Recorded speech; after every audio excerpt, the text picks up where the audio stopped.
नमस्ते बच्चों। आज की क्लास में आप लोगों का स्वागत है सभी का। आज हम चौथा पार्ट कंटिन्यू करेंगे, धारा विद्युत और चुंबकत्व। इस पार्ट में हमारा एक टॉपिक, लास्ट टॉपिक रह गया है विद्युत घंटी। आज हम विद्युत घंटी पढ़ेंगे। ये विद्युत घंटी भी जो है धारा विद्युत के चुंबकीय प्रभाव पर ही आधारित है। धारा विद्युत के चुंबकीय प्रभाव पर ही आधारित जो है इसका कर्मकरण होता है। आपने बच्चों घरों में प्रवेश द्वार पर लगी हुई विद्युत घंटी को आपने सभी ने देखा होगा।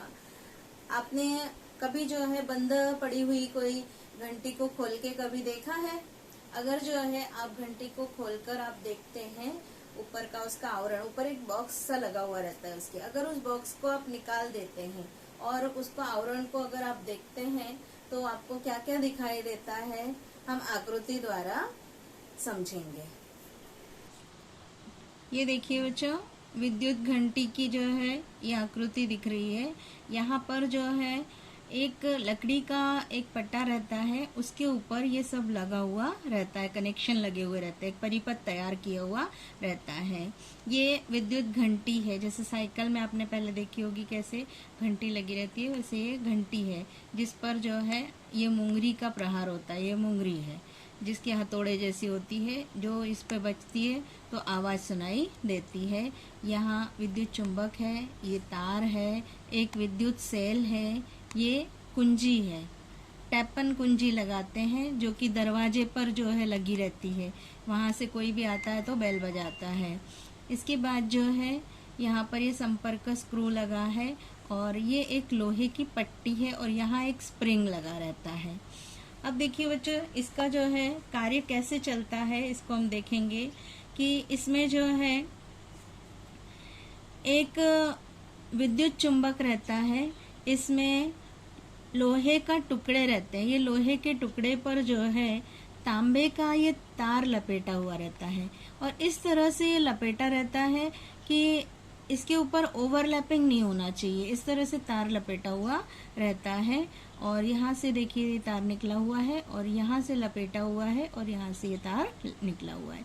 अब इस तार को कुंजी से जोड़ देते हैं, फिर कुंजी के दूसरे सिरे को विद्युत स्रोत से जोड़ देते हैं। यहाँ पर हमने सेल दिखाया हुआ है, सेल के ऋण सिरे से जुड़ा हुआ है और सेल के धन सिरे से जो है ये संपर्क स्क्रू है। एक जगह स्क्रू लगा रहता है, यहाँ पर जो है स्क्रू से तार जोड़ देते हैं।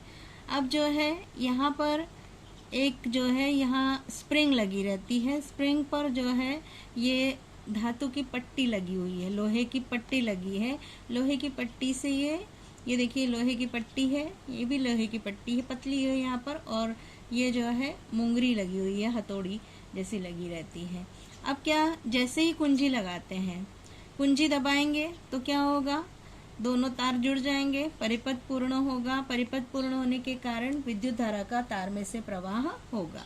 विद्युत धारा का प्रवाह जैसे ही होगा वैसे ही क्या होगा, ये जो होते हैं ये विद्युत चुंबक तैयार हो जाएंगे। इसमें चुंबकत्व का निर्माण हो जाता है विद्युत चुंबक में, जिसके कारण ये इसके सामने की जो लोहे की पट्टी है इसको ये अपनी ओर आकर्षित करते हैं। तो ये लोहे की पट्टी जो है चुंबक पर आकर चिपक जाती है। अब ये लोहे की पट्टी जैसे ही आगे आएगी वैसे ही ये मुंगरी जो है इस पर घंटी पर प्रहार करेगी और घंटी बजेगी। जैसे ही ये पट्टी आगे आ जाएगी वैसे ही ये जो संपर्क स्क्रू है इससे इस पट्टी का संपर्क टूट जाएगा और संपर्क टूटने के कारण विद्युत धारा का प्रवाह क्या होगा, बंद हो जाएगा। विद्युत धारा का प्रवाह बंद होने के कारण फिर से जो है इसका चुंबकत्व समाप्त हो जाएगा।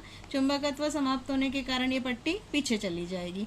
जैसे ही पीछे जाएगी वैसे ही जो है फिर से स्क्रू से संपर्क होगा इसका, और जो है संपर्क होते ही साथ क्या होगा, फिर से वही प्रक्रिया रिपीट होगी कि फिर से ये चुंबक बनेंगे। चुंबक बनेंगे तो ये लोहे की पट्टी को आकर्षित करेंगे, लोहे की पट्टी आकर्षित होगी तो मुंगरी जो है इस कटोरी पर, घंटी पर जो है प्रहार करेगी और घंटी बजेगी। जब तक हम कुंजी दबाए रहेंगे ये प्रक्रिया बार बार चलती रहती है। इस प्रकार विद्युत घंटी में जो है विद्युत चुंबक का उपयोग किया जाता है, जिसका कि कर्मकरण जो है धारा विद्युत के चुंबकीय प्रभाव पर ही आधारित होता है।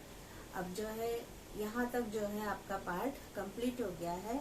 अब हम जो है पाठ के पीछे के जो है कुछ प्रश्नोत्तर जो है आपको हल करने में मैं मदद करती हूँ, जिससे आप अपनी कॉपी में अच्छे से लिख सकेंगे।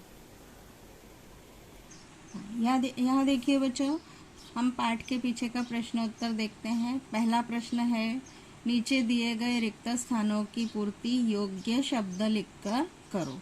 यहाँ पर आपको ऑप्शन दिए हैं, इनमें से जो है रिक्त स्थान चुनकर जो है इसमें भरना है आपको। हम पहला रिक्त स्थान देखेंगे, जल प्रपात का पानी ऊंचे स्तर से नीचे गिरता है, इसका कारण क्या है? इसमें से गुरुत्वाकर्षण है। ठीक है। किसी एक परिपथ में इलेक्ट्रॉन डैश विभव वाले बिंदु से डैश विभव वाले बिंदु की ओर प्रवाहित होते हैं। विद्युत धारा जो है हमेशा अधिक विभव वाले बिंदु से कम विभव वाले बिंदु की ओर प्रवाहित होती है, लेकिन इलेक्ट्रॉन्स का प्रवाह जो है ऋण से धन की ओर होता है। इसलिए हम यहाँ पर क्या लिखेंगे? इलेक्ट्रॉन कम विभव वाले बिंदु से अधिक विभव वाले बिंदु की ओर प्रवाहित होते हैं। ठीक है। इसके बाद तीसरा है, विद्युत सेल का धनाग्र और ऋणाग्र विद्युत स्थिर विभव का अंतर अर्थात उस सेल का क्या है? यहाँ पर विभवांतर। ठीक है, तो आंसर हमारा क्या होगा? विभवांतर। फिर यहाँ पर अगला है, 1.5 वोल्ट विभवांतर वाले 3 विद्युत सेलों को बैटरी के स्वरूप में जोड़ा गया है, तो इस बैटरी का विभवांतर कितना वोल्ट होगा? अब यहाँ पर देखिए कितने सेल हैं? 3 सेल है। एक सेल का विभवांतर कितना है? 1.5 वोल्ट है, इसलिए तीनों सेल का विभवांतर क्या होगा? जुड़ जाएगा। तो 1.5 प्लस 1.5 प्लस 1.5 कितना हो जाएगा? 4.5 वोल्ट। ठीक है, ये आंसर हो गया। अब लास्ट हमारा रिक्त स्थान है, किसी विद्युत वाहक तार में से प्रवाहित होने वाली विद्युत धारा तार के चारों ओर डैश का निर्माण करती है। अभी हमने पढ़ा है धारा विद्युत का चुंबकीय प्रभाव, तो इसमें क्या, तार में से जो विद्युत धारा प्रवाहित होती है तो तार के ओर चारों ओर क्या निर्मित होता है? चुंबकीय क्षेत्र या चुंबकत्व का निर्माण होता है। इस प्रकार जो है हमारे रिक्त स्थान पूरे हो गए। इसके बाद जो है हम प्रश्न नंबर 2 पढ़ेंगे। 3 शुष्क विद्युत सेलों को विद्युत सुचालक तार में जोड़कर उनकी बैटरी बनानी है। तार किस प्रकार से जोड़ोगे? आकृति सहित स्पष्ट करो। तो हम इसको आकृति के द्वारा स्पष्ट करेंगे। अच्छा, अभी देखिए 3 शुष्क सेलों को जोड़कर जो है बैटरी तैयार करनी है। तो हम कैसे जोड़ेंगे? यहाँ पर देखिए सेल का चित्र हमको बनाना है। यहाँ पर एक सेल जोड़ी, एक बड़ी लाइन एक छोटी लाइन, प्लस और माइनस लिखेंगे। फिर इसको तार से जोड़ा, फिर दूसरी सेल जोड़ी, ये प्लस और माइनस, फिर तीसरा तार से जोड़ा, फिर ये प्लस और माइनस, फिर यहाँ से तार से जोड़ देंगे। मतलब क्या हुआ? 3 सेलों को श्रेणी क्रम में जोड़ेंगे, श्रेणी क्रम में जोड़ेंगे और जो है क्या तैयार होगी? बैटरी तैयार हो जाएगी। ये आपको आकृति बना लेनी है इसमें। इसके बाद हम अगला प्रश्न देखेंगे, प्रश्न नंबर 3। तीसरा प्रश्न है बच्चों, एक विद्युत परिपथ में एक बैटरी और एक बल्ब जोड़कर बैटरी में 2 समान विभवांतर वाले विद्युत सेल संयोजित किए गए हैं। यदि बल्ब प्रकाशित न हो तो वह किस कारण नहीं होता है? इसकी खोज करने के लिए कौन कौन से परीक्षण करोगे? आपको इसको लिखना होगा, मैं ओरली आपको बताऊंगी और इसको जो है आप लिखेंगे। उत्तर क्या होगा बच्चों? यदि तुम बल्ब का तंतु, मतलब बल्ब में जो तंतु दिखाई देता है उसको अगर देख सको तो वो अखंड है या फिर टूटा हुआ है। अगर बल्ब का तंतु टूटा हुआ है तो बल्ब जलेगा ही नहीं। फिर जांच करके देखो कि सेलों को उचित प्रकार से, मतलब सेल का माइनस जो है दूसरे सेल के प्लस से जुड़ना चाहिए। एक सेल का प्लस दूसरे के हमेशा माइनस से जुड़ेगा, कभी भी माइनस माइनस नहीं जुड़ेगा। तो ये बराबर है और ये जो है देखिए रॉन्ग है, यहाँ माइनस माइनस से जुड़ा है। अगर जो है ये गलत ढंग से जुड़ा है तो भी बल्ब नहीं जुड़ेगा, क्योंकि विद्युत धारा प्रवाहित नहीं होगी। ये अगर ऐसा जुड़ा हुआ है तो जो है 2 वोल्ट और 2 वोल्ट की बैटरी है, तो गलत ढंग से जोड़ा गया है, तो कुल विभवांतर कितना होगा, 2 वोल्ट प्लस माइनस 2 वोल्ट, तो उसका विभवांतर कितना हो जाएगा, 0, इसलिए बल्ब जलेगा नहीं। तो ये आप आंसर लिख लेंगे।